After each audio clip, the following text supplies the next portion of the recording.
olmuş Azərbaycan Xalq Cümhuriyyətinin bərpasını 91-ci ildə ortaya qoymuşuq və həmin 20-ci ildən önce bəri Azərbaycan xalqının bütövlükdə əsarətə alınmış vəziyyəti 91-ci ildə özünün bərpa etməyi iqtidarında olduğunu göstərdi və 20-ci ildə həmin dövlətin bərpa olunması üçün konstitusiya aktı qəbul olundu. Konstitusiya aktını bəyan qeyd eləmişdim ki, orada o təşrifini də vermişdim ki, konstitusiya aktının 91-ci ildən indiyə qədər pozulması davam edir.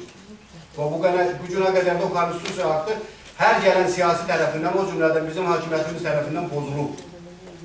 O konstitusiya aktının həyata keçirilməyinə biz əməl eləməmişik. Və bu gün də o əməlimizi davam etdirmək üçün ən aşağısı biz mövqeyimizi qoymalıyıq ortaya.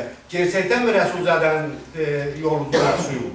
Gerçəkdən mi Xalq Cümhuriyyətinin bərpa olunmasının tərəfdarıyıq? Yoxsa elə söz olaraq?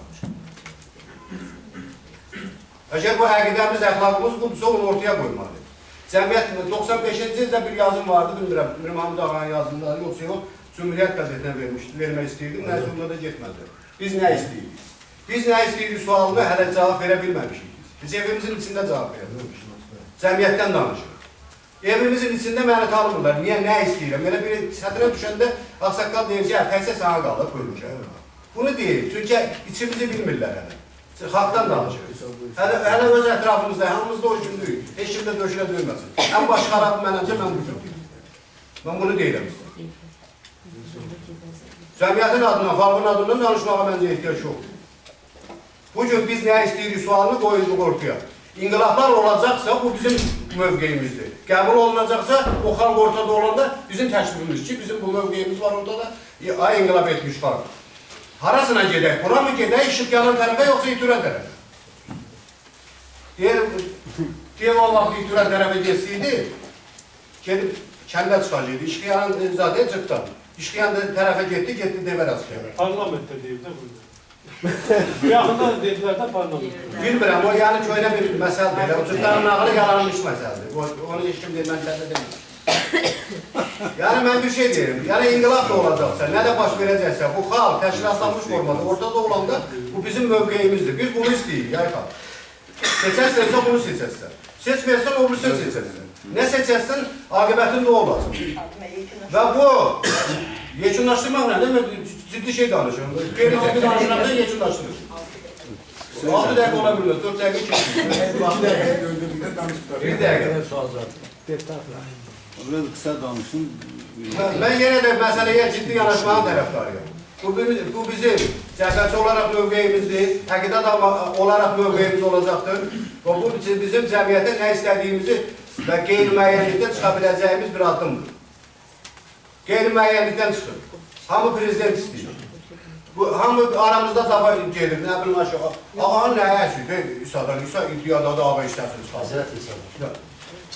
İndi olsun da, məsələn deyirəm də mən.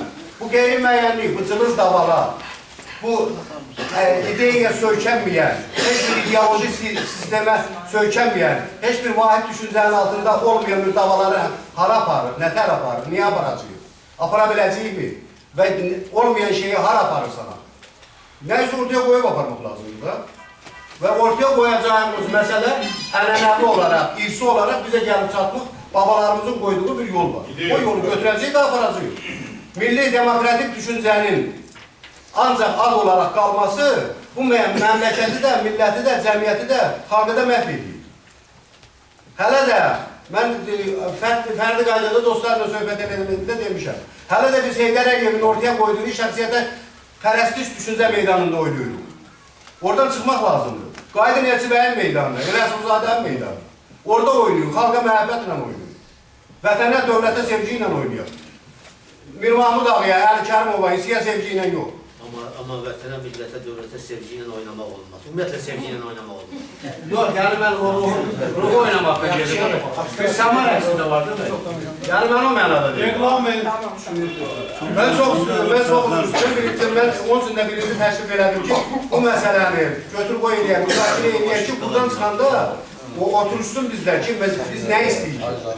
Mən konkret olaraq deyirəm, mən bir də bildirmək istəyirəm ki, doğrudan da Elçi bəy, Rəsulzadə tərəfdarı varsa burada, bu sənəti qəbul edilməz.